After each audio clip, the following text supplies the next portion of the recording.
अस्सलाम वालेकुम, मैं हूं इमरान आज़म और आप देख रहे हैं मेरा यूट्यूब चैनल इमरान आज़म व्यूज़। एक और बड़ी ख़बर के साथ आपके सामने हाजिर हूं। पीटीआई के लिए एक और बुरा दिन। आज एक मरतबा फिर अदालतों ने फ़ैसला सुनाया है और उस फैसले में पीटीआई के जो बड़े बड़े कायदीन थे उन्हें एक मरतबा फिर जो है 10 साल के लिए जेल की सलाखों के पीछे भेजने का फ़ैसला कर लिया गया है। ये फ़ैसला सुनाया है इंसदाद दहशतगर्दी अदालत फैसलाबाद ने और इस फैसले में पीटीआई के 17 बड़े कायदीन समेत 59 मुलजमान जो हैं उन्हें जो है सज़ाएँ सुनाई गई हैं। लेकिन इसमें एक अहम नुक्ता ये है कि पहले शाह महमूद कुरैशी को बरी किया गया था, अब की बार उनके बेटे ज़ैन कुरैशी को भी बरी कर दिया गया है और उनके साथ फवाद चौधरी जो है उन्हें भी बरी कर दिया गया है। इससे पहले कि जो है मैं इस तमाम जो आज फ़ैसला आया है इसकी जुज़ियात आपके सामने रखूं और फिर अपना तज़िया भी रखूं, आपसे गुजारिश है कि अगर आप मेरे चैनल पर नए हैं तो इमरान आज़म व्यूज़ को सब्सक्राइब कीजिए, बेल का निशान ज़रूर दबाइए ताकि आपके वीडियोज़ बर वक्त मिलती रहें। तो जनाब अब आते हैं इस फ़ैसले पे। जिस तरह मैंने आपको बताया कि 59 मुलजमान को सज़ाएँ सुनाई गई हैं और ये बेसिकली मुकदमा था 9 मई का राना सनाउल्लाह के घर पर जो हमला हुआ था उस केस की समाअत थी और उसके बाद फिर जो है अब ये फ़ैसला सुनाया गया है। इसमें जो शिबली फराज हैं आपको पता है कि उन्हें पहले भी सज़ा सुनाई गई थी। इसके साथ उमर अयूब हैं, शेख राशिद शफीक हैं, अशरफ सोना हैं, राय हसन नवाज़ हैं, राय मुर्तज़ा इकबाल हैं, जरताज गुल हैं और फ़रा आगा हैं, फ़रखंदा कोकब हैं, कंवल शोज़ब हैं, मोहम्मद अहमद चट्ठा हैं, चौधरी बिलाल एजाज़ हैं, चौधरी आसिफ अली हैं और हाजी इस्माइल सेला। इन सब को जो है 10-10 साल कैद की सज़ा सुनाई गई है। तकरीबन ये 17 रहनुमा हैं, जबकि इनके साथ साथ हैं रुकन सूबाई असम्बली PP 115 से शेख शाहिद जावेद को 3 साल कैद की सज़ा सुनाई गई है। इसमें जो है इनको पहले आपको पता है कि 22 जुलाई को सरगोदा की इंसदाद दहशतगर्दी अदालत ने फैसला सुनाया था और उसमें जो पंजाब असम्बली के अंदर अपोजिशन लीडर थे उनके साथ दिगर रहनुमाओं को सज़ाएँ सुनाई गई थी। फिर जो है 31 जुलाई को जो है फैसलाबाद की अदालत ने फैसला सुनाया और उसमें ये सारे मैक्सिमम जो रहनुमा हैं जिसमें शिबली फराज, उमर अयूब और शेख राशिद शफीक, जरताज गुल, ये सारे शामिल थे, इनको सज़ाएँ सुनाई गई। अब आज एक चौथा मुकदमा था 9 मई के हवाले से फैसलाबाद के अंदर, तो उसमें भी सज़ाएँ सुना दी गई हैं कुल 59 रहनुमाओं को। अब सवाल ये पैदा होता है कि जनाब एकदम अचानक जो है इन सज़ाओं में तेज़ी क्यों आ गई। एक तरफ तो सुप्रीम कोर्ट ने इमरान खान को 9 मई के 8 केसेस में बरी कर दिया गया है क्योंकि कहा गया कि अभी तो ना साजिश का इल्ज़ाम जो है उन पे साबित हो सका है और ना कोई दिगर शवाहिद जो है मिले हैं।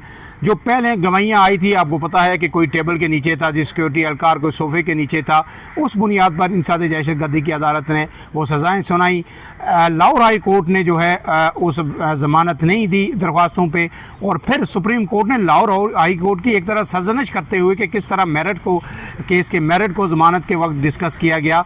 8 केसेस में जो है चीफ जस्टिस के सरबराही में जो बेंच था उसने इमरान खान को बरी कर दिया। लेकिन अब जो है सूरत हाल ये है कि लोग कन्फ्यूज़ हैं। पीटीआई के कारकुनान समेत तमाम तजियाकार जो सवाल पूछ रहे हैं वो कह रहे हैं कि जनाब कालम तो सोहेल वराइस साहब ने लिखा, पर ये गुस्सा पीटीआई पे क्यों उतारा जा रहा है। किसी ने तकरीर की नहीं की, इंफॉर्मेशन जो सोहेल वराइस साहब ने दी वो ठीक थी नहीं थी वो अलग बात है, लेकिन उसके बाद पीटीआई के जो सज़ाएँ हैं और उसमें जो है तेज़ी आ गई है। तो सवाल ये है कि अब सोहेल वराइस साहब ने जो उस पर जो तरदीद या जो अपना रद्द-ए-अमल दिया है, बार बार वो अब लिख रहे हैं, मुसलसल लिख रहे हैं, उसमें एक नुक्ता उन्होंने उठाया है कि उन्होंने अपने किसी भी चीज़ को मतलब उसको डिनाई नहीं किया। उन्होंने कहा है कि जो फ़र्ज़ किया फरिश्ता और शैतान वाली बात थी, उन्होंने कहा वो भी उस तकरीर के अंदर हुई है, लेकिन उसके बावजूद उन्होंने कहा है कि जिन जिन लोगों की दिल आज़ारी हुई है वो मैं उन सब से माफ़ी मांगता हूँ। गोया उन्होंने जो है इन इल्ज़ामात जो उन पे लगे हैं उसको डिनाई भी नहीं किया, उनको कबूल भी नहीं किया और साथ जो है उन्होंने जो है बता भी दिया है कि जनाब ये हुआ था और मुसलसल वो उन्हीं चीज़ों को मज़ीद जो है एलोबरेट कर रहे हैं अपने जो जवाबी कालम्स हैं उनमें। इसके साथ दूसरी अहम चीज़ ये है कि जनाब मैसेज ज़ाहिर है ये देना है अदालतों ने या रियासत ने कि सोहेल वराइस साहब ने जो लिखा है वो 100% गलत है, कोई माफ़ी की गुंजाइश है ही नहीं। 9 मई के केसेस में रियासत किसी को माफ़ नहीं करेगी और इसीलिए जितने लोग इसमें शामिल हैं, किसी भी तरह से मुलव्वस हैं, उनको सज़ाएं दी जाएंगी। एक नुक्ता। दूसरा नुक्ता ये है कि जनाब ज़ैन कुरैशी बरी हो गए। ज़ैन कुरैशी पे ये भी इल्ज़ाम है पीटीआई के अंदर कि उन्होंने 26वीं आईनी तरमीम के वक्त जो है वोट दिया या जो है पार्टी की पॉलिसी से इनहराफ किया। फिर शाह महमूद कुरैशी जो है बरी हो गए इससे पहले 9 मई के केसेस में। तो शाह महमूद कुरैशी भी बरी हो रहे हैं, ज़ैन कुरैशी भी बरी हो रहे हैं। तो इस पे पीटीआई के जो कायदीन हैं वो भी कंफ्यूज हैं, पीटीआई का पूरा सोशल मीडिया कंफ्यूज है, पीटीआई के व्लॉगर्स जो बात करते हैं बैरून मुल्क हैं या पाकिस्तान के अंदर है वो भी कंफ्यूज हैं। उन्हें समझ नहीं आती कि हम शाह महमूद कुरैशी और उनके ख़ानदान पे तनकीद करें या इसको वेलकम करें, क्योंकि शाह महमूद कुरैशी इसमें तो कोई शक नहीं कि 2 साल से जेल काट रहे हैं और वो जो कोट लखपत जेल में मौजूद हैं। अब आप उन पे कैसे तनकीद कर सकते हैं या कैसे कह सकते हैं कि ये पीटीआई को डिच कर रहे हैं और कहीं इनके जो है कहीं और रवाबित इस्टब्लिश हो गए हैं, या अगर उन्हें नहीं करेंगे तो शाह महमूद कुरैशी के बेटे को कैसे करेंगे? क्या उसके ख़ानदान की जो है उस ख़ानदान का हिस्सा नहीं है, उनके बेटे नहीं हैं? अगर करेंगे तो ज़्यादा शाह महमूद कुरैशी और उनके ख़ानदान वाले वो नाराज़ होंगे। तो ये पीटीआई वाले जो है बड़ी एक मुश्किल सूरत-ए-हाल से जो है इसमें दो चार हो गए हैं। अब इसके साथ साथ जो आखिरी बात है वो ये है कि ये सज़ाओं का जो प्रोसेस है ये मुकम्मल होगा और बहुत तेज़ी से मुकम्मल होगा।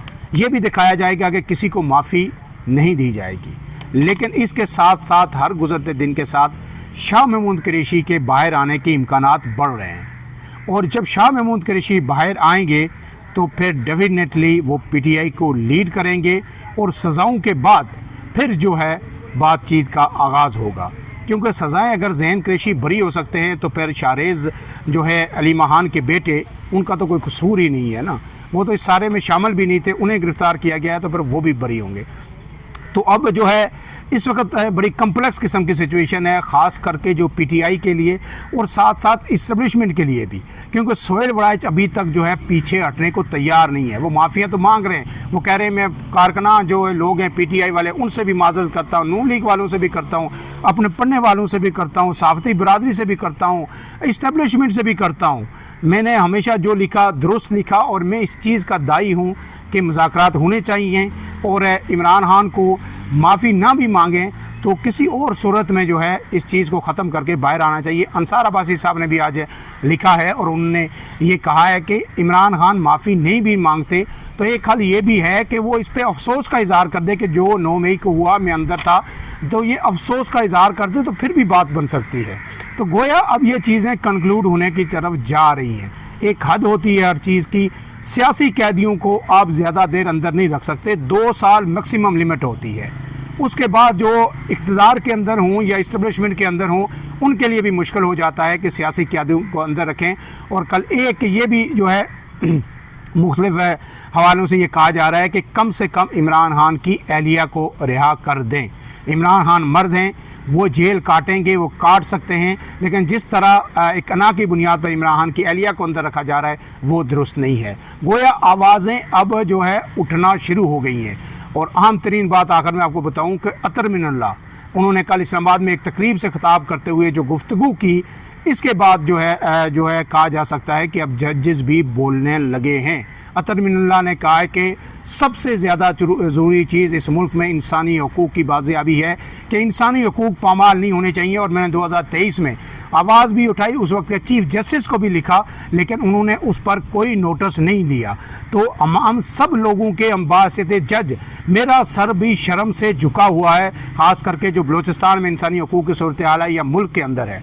तो जब एक सुप्रीम कोर्ट का सीनियर तरीन जज इस तरह बोलना शुरू हो जाए तो फिर समझिए कि आवाज़ें अब अदलिया के अंदर से भी उठना शुरू हो गई हैं। और ये 26 जो इमरान खान को रिलीफ दिया गया 8 केसेस में, इसके बारे में यही कहा जा रहा है कि अदलिया ये तासर मुल्क के अंदर और बैनुल अक़वामी सतह पर ये जो है साबित करना चाहती है, ये तासर ज़ाहिर करना चाहती है कि जनाब इस मुल्क में 26वीं आईनी तरमीम के बाद अदलिया टोटली कंप्रोमाइज़ हो चुकी है।